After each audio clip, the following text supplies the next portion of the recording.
Unit 36. My today's talk is about interaction of proteins with the surface of hydroxyapatite nanoparticles. So the main concept of biological surface science was established by Kazema, and it declares that any biomaterial which is inserted in the living system does not interact with the living cells directly with its surface, but it interacts with the layer of water and proteins previously absorbed on the surface. And the quality of the interaction of biomaterial with the living system depends on the quality of interaction of proteins previously absorbed on its surface. And in my work, I'm concentrating my attention on this, on the investigation of surface properties of hydroxyapatites, which is the main mineral component of the bone tissue. And this, its chemical composition and nanometric size provide to this material very good biomimetic properties. And the system I'm working with consists of protein adsorbed on the surface of hydroxyapatite, and in my work I use the zeta potential measurements, UV, and the middle infrared measurements. So for our study we have chosen three types of hydroxyapatites. First two types were synthesized in our lab at the room temperature. In the first case we used the pure calcium hydroxide as a source of calcium, and in the second case, in order to obtain magnesium substituted particles, we have added 10 molar % of magnesium salt to the synthesis batch. And the third type of nanoparticles were synthesized by our colleagues from Faenza, and they used the higher temperature of synthesis, 95 degrees, and the source of calcium H, in order to obtain the platelet-like nanoparticles. And the main feature of all these particles is not the morphology, needle-like or platelet-like, but the abundance of the facets of O1, O type in any case. And as a protein, we use the bovine serum albumin, which is very well studied from a structural point of view protein, which has a high content of alpha helical secondary structure and has 3 domains of different charge.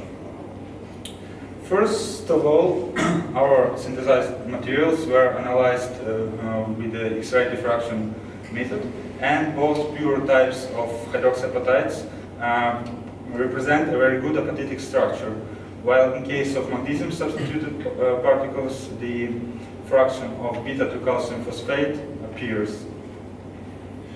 In our experiment, we used a fixed amount of hydroxyapatite suspension with the increasing amount of BSA solution.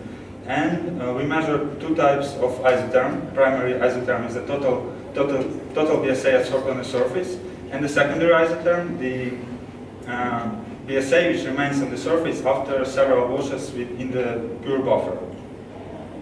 And our system shows very good affinity, because almost 90% of protein remains on the surface of nanoparticles even after several washes. And all the and how can we estimate if we have the full coverage of our particles with the BSA molecules? The first evident answer could be the normalization of all these isotherms due to the specific surface area measured by classical method, the BET with the nitrogen absorption. And using this approach, we see that we do not reach the theoretical monolayer. But due to the dynamic light scattering measurements, the system we are working with consists not of a single particles, but with agglomerates, and hydrodynamic radius is significantly higher than the one of the single particles. So in this case, protein molecules cannot get access to this small inter-particle volume, where the small nitrogen molecule can pass.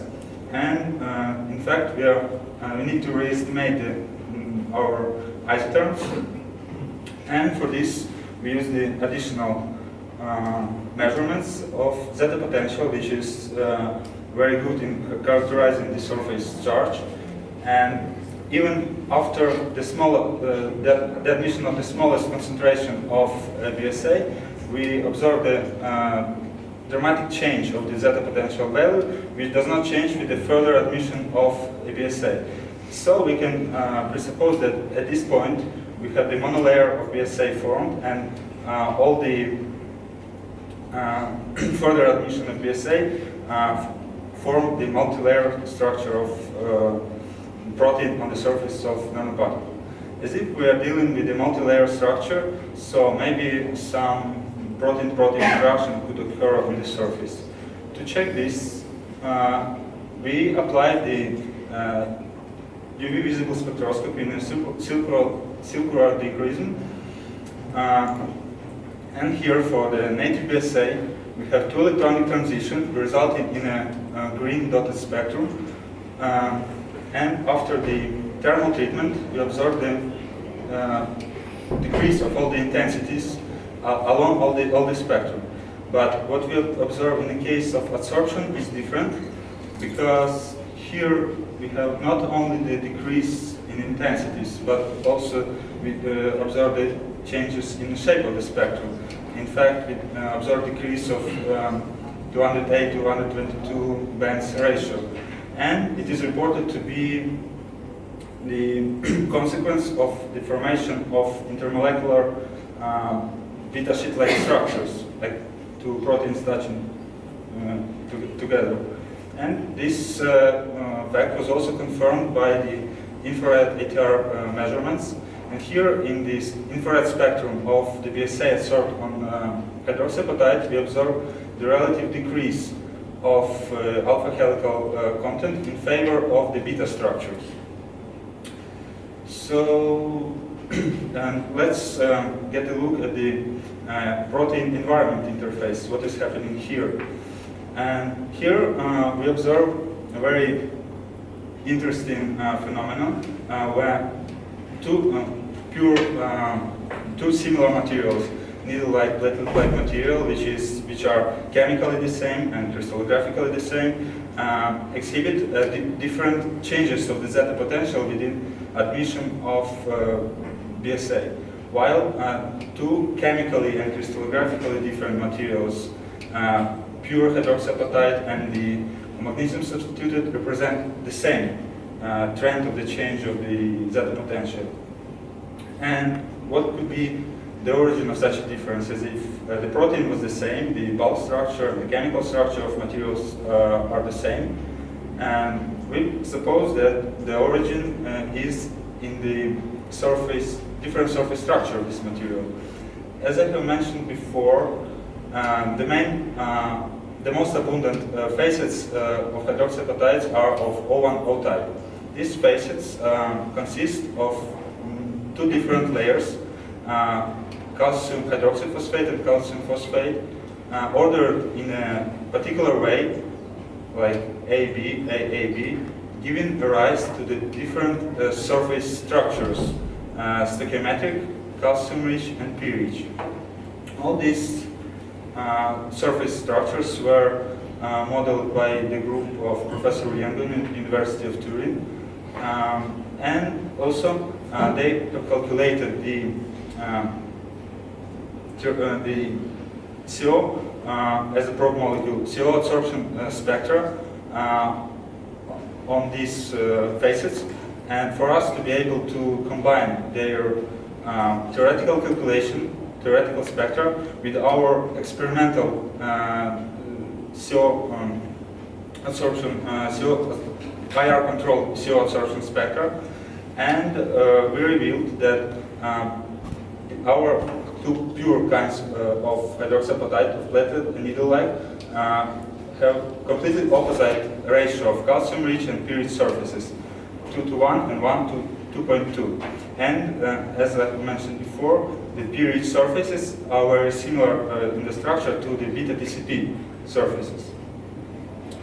So now coming back to the story of the zeta potential, now we can give some insight on the origin of the different behavior of zeta potential. And the origin is in the different surface structure. Despite the fact that that materials have the same bulk structure, the same crystallographic structure, depending on the surface structure in terms of calcium rich or P rich,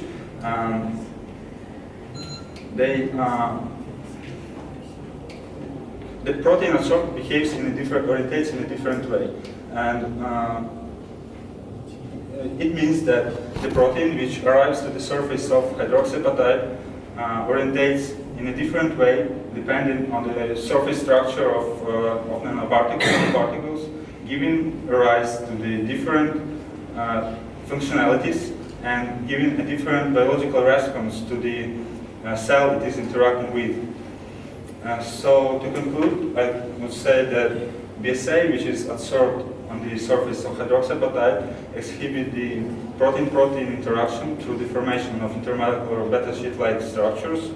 The recently established method in a collaboration with a group of Professor Ivanchenko allows us to investigate the surface structure of hydroxyapatite and the ratio of calcium-rich and P-rich ratio terminations affect the orientation of protein molecules adsorbed on the surface. Thank you for listening, and let me express my greetings with the Independence Day to everyone. Thank you for your attention.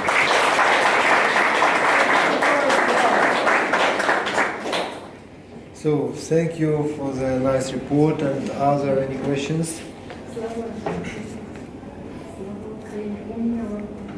Okay, Galina Ivanova. Pavel, your title of your report is named Orientation of Molecules Under the Surface, I mean protein molecules. But you told us about not orientation, about conformation changes. So please say me, what do you mean under orientation of protein molecules? Yes, thank you for the question. I mean that depending on the surface structure, the protein molecule arriving to the surface can orientate in a different way. It is resulting in a different values of zeta potential, as if the BSA molecule consists of 3 different domains with a different charge. So it means that in one case it exhibits to the top one side, in another way it's another side. Okay, but it's resulting in a different values of zeta potential. No. It is mean conformation. No. It is not orientation. No. We can discuss it. Sure, please. And there's nothing to explain. Why orientation? Because it's exhibiting different functionalities on the top, different segments of this protein molecule on the top. But it is only schematic. It is not. Yeah, just a scheme, but molecule it is as globular. It has different domains. Nothing more. Yes. These domains have different charge, and depending yes. -7, -1, Very -9. flexible. Yeah, and depending on the orientation, it exhibits different surface charge. But it is your supposition. You can state only about orientation or about the conformation, not orientation. Why? As if we have, as an evidence, we have the zeta It is potential from your data. experiment. You have only one experiment. You mean the zeta potential. You could suppose about it. Nothing more. And all other experiments, I mean spectroscopy, showed you only on conformation, not orientation. You should do polarization experiment to prove it.